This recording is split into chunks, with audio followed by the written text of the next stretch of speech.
Most people are not stressed because of their circumstances. They're stressed because their nervous system has forgotten how to switch off. Think about the last time you genuinely felt rested. Not just slept, actually rested. Where you woke up and the weight wasn't already there. For a lot of people, that feeling is getting harder to remember, and it's not because life has gotten harder. It's because something in the body has gotten stuck. This video is about what's actually happening when the rest stops feeling restful. Not in a vague wellness content way, in a specific biological way. Because once you understand the mechanism, what's actually going on in your nervous system, the fix becomes obvious. And it's simpler than anything you've been sold. By the end of this, you'll have a clear picture of why you feel the way you feel, and one thing you can do today that actually moves the needle. Your nervous system has two primary states. The first is sympathetic. This is the alert state. Heart rate up, cortisol elevated, senses sharp. Your body is ready to respond to something. The second is parasympathetic. This is the restoration state. Heart rate down, digestion active, tissue repair happening. Your body is doing the maintenance work that keeps you functional long term. Both are necessary. Neither is bad. The problem is the ratio. Modern life is almost perfectly designed to keep you in a sympathetic mode. Screens first thing in the morning, notifications throughout the day, back-to-back demands on your attention, news designed to trigger threat responses, and then screens again before you go to sleep. The body doesn't distinguish between a work email and a physical threat. Both register as input that require a response. Both keep the system alert. And here's the part that most people miss. The nervous system learns from patterns. If sympathetic input is constant, the body starts treating it as the default. It stops waiting for a genuine threat to activate. It just stays on. That's not stress. That's the baseline. So you take a rest day, you sit on the sofa, you put something on TV, you scroll, and you wake up the next morning feeling like none of it happened. And here's why. Passive rest, TV, scrolling, lying down, gives your muscles a break. It does not shift your nervous system. The stimulation from a screen keeps the system in a low-level alert state regardless of whether the content is stressful. Your brain is still processing, still responding, still half on. Rest without recovery is like parking a car with the engine still running. The car is stopped, but the engine isn't. For the nervous system to shift from sympathetic to parasympathetic, from alert to restoration, it needs an active signal. Something that tells it the threat has passed, that it's safe to let go. Passive rest doesn't send that signal. Absence of activity isn't the same as presence of recovery. And most people have never learned the difference. So what does send the signal? 3 things consistently show up in the research. Nature exposure, slow movement, deliberate breathing. These aren't wellness trends, they're parasympathetic inputs. Signals the nervous system reads as safety, as permission to restore. Nature exposure specifically, and we'll come back to exactly why in a moment, has been shown to lower cortisol, slow heart rate, and reduce blood pressure within minutes of being outside in a green environment. 20 minutes is the threshold for a meaningful effect, but the shift begins faster than that. Slow movement, not exercise, not a workout, just slow physical movement through a low stimulation environment, activates the parasympathetic system in a way that sitting still doesn't. The body was designed to move. Stillness combined with stimulation is actually harder on the system than gentle movement combined with quiet. And deliberate breathing, consciously slowing the exhale, directly activates the vagus nerve, which is the primary pathway of the parasympathetic nervous system. 4 counts in, 6 counts out. That's simple, that's mechanical.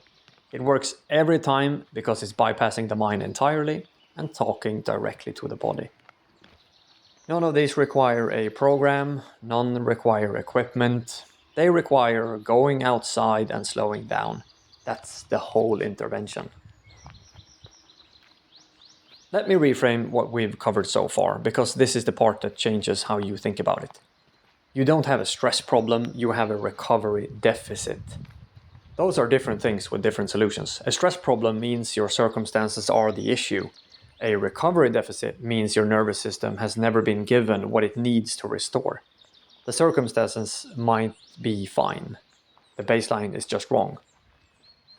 And the reason it's wrong is not weakness or burnout or poor mental health. It's that nothing in a typical day sends the right signal. The system never gets the instruction to stand down. That's what everything I'm going to talk about in this channel is built around. Building those signals into daily life, not a program, not as a wellness routine, just as the minimum required input for a system that's running on empty.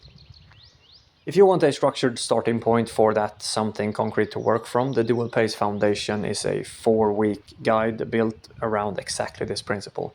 One high-paced task and one low-paced task every day, nothing over 15 minutes. It's at thenordicpace.com. I'll put the link in the description. But first, let's talk about why the forest specifically, because this is the part that surprised me when I looked into it properly. When you walk into a pine forest and take a breath, you're inhaling something called phytoncides. These are volatile organic compounds released by trees, primarily pine, spruce, and cedar. As a biological defense mechanism, the trees produce them to protect themselves. But when humans breathe them, something interesting happens. Phytoncide exposure has been shown to increase natural killer cell activity, a key marker of immune function, by up to 50%. That effect can persist for up to 30 days after a single forest exposure. Simultaneously, cortisol drops, adrenaline drops, blood pressure drops. The stress response and the immune boost happen at the same time, from the same walk, from the same air. Beyond the phytoncides, the natural soundscape of a forest, wind, birds, water, the absence of human noise, registers differently in the brain than urban sound. The amygdala, which is your brain's threat detection center, quietens in response to natural soundscapes in a way it doesn't in urban environments. The sound of traffic keeps the amygdala slightly activated. The sound of pine does the opposite. And then there's what researchers call soft fascination. In natural environments, attention is captured involuntarily. By light moving through leaves, by the texture of bark, by the sound of something unseen. This kind of attention is effortless. It doesn't deplete the directed attention system the way screens and work and conversation do. It replenishes it. The forest isn't a nice place to relax. It's a biological environment your nervous system evolved inside of. It knows exactly what to do when you're in it. You just have to show up. The question I get most often when I talk about this is, how much? And the answer is, less than you think. 20 minutes is the threshold for meaningful cortisol reduction. That's from the Shinrin-yoku research, the Japanese forest bathing studies that have been replicated for decades now. The effect begins within minutes, but plateaus around the 20-minute mark. You don't need a hike. You don't need a forest in a traditional sense. A park with some tree cover and reduced human noise produces measurable effects. A quiet street with greenery produces smaller but real effects. The dose matters less than the consistency. A 20-minute walk outside every day produces a fundamentally different baseline than a 2-hour forest walk once a month. This is what the research keeps coming back to. The nervous system learns from patterns. Daily low-intensity inputs train the system to shift more readily. Over weeks, what takes 20 minutes to achieve starts happening in 5. The body learns to anticipate the environment and begins the shift before you've even reached the trees. One thing that eliminates most of the benefit is the phone. Phone in hand or even phone in pocket with notifications on keeps the directed attention system engaged. The amygdala stays partially alert. The soft fascination that nature provides gets overridden by the pull of the screen. The phone doesn't need to stay home.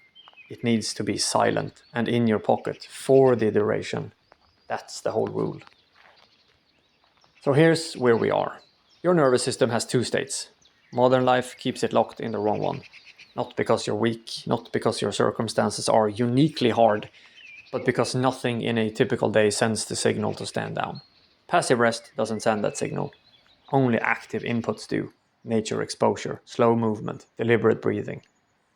The forest is the most efficient delivery mechanism for all three simultaneously.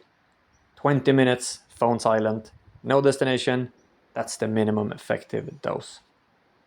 And this isn't a one-time fix. The nervous system learns from repetition. Daily small inputs beats occasional large ones every time. That's the whole principle, and that's what everything on this channel is built around.